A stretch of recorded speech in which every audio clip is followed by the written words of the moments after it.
اس سے واضح حقیقت کیا ہوگی؟ عشق کو جتنا دبایا جاتا ہے اتنا اوپر آتا ہے۔ بلال اس وقت تک بلال نہیں بنے جب تک ان کو مارے نہیں پڑی۔ بلال اس وقت تک بلال نہیں بنے جب تک ان کی زبان کو نہیں جلایا گیا۔ بلال اس وقت تک بلال نہیں بنے جب تک ان کی چمڑی کو نہیں اتارا گیا۔ جس وقت آزمائشیں آئیں، تکلیفیں آئیں، دکھ آئے، پھر بلال بلال بنا، پھر عاشقوں کا امام بنا۔ میں کہتا ہوں سنیو تمہیں مبارک ہو، آج دنیا مانتی ہے حضور کے سچے غلام ہیں تو یہ ہے۔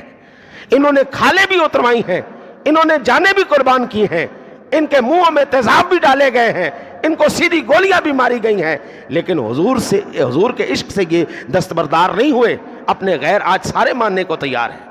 اور حضور کا عشق ہے بھائی جی۔ نبی پاک کی ولادت پر جھنڈے کون لگا رہا ہے؟ نبی پاک کی ولادت پر مبارکبادیں کون دے رہا ہے؟ تیری میری اماں حاملہ ہوں، ہماری بیویاں مائیں حاملہ ہوں تو ڈرونے خواب آئیں، ان کو بلائیں اور مصیبتیں نظر آئیں۔ اماں جان آمنہ حاملہ ہوں تو نبیوں کی زیارتیں ہوں، کبھی آدم علیہ السلام کی، کبھی ادریس علیہ السلام کی، داؤد علیہ السلام، عیسیٰ علیہ السلام کی، حضرت سیدنا ابراہیم خلیل اللہ نبینا علیہ السلام، حضرت عیسیٰ علیہ السلام کی، حضرت اسماعیل علیہ السلام، نبیوں کی زیارتیں ہوں۔ دنیا کے اندر بشارتیں دی جائیں۔ ابھی بھی پوچھتے ہیں اللہ نے میلاد منایا؟ یہ میلاد مصطفیٰ نہیں ہے تو اور کیا ہے؟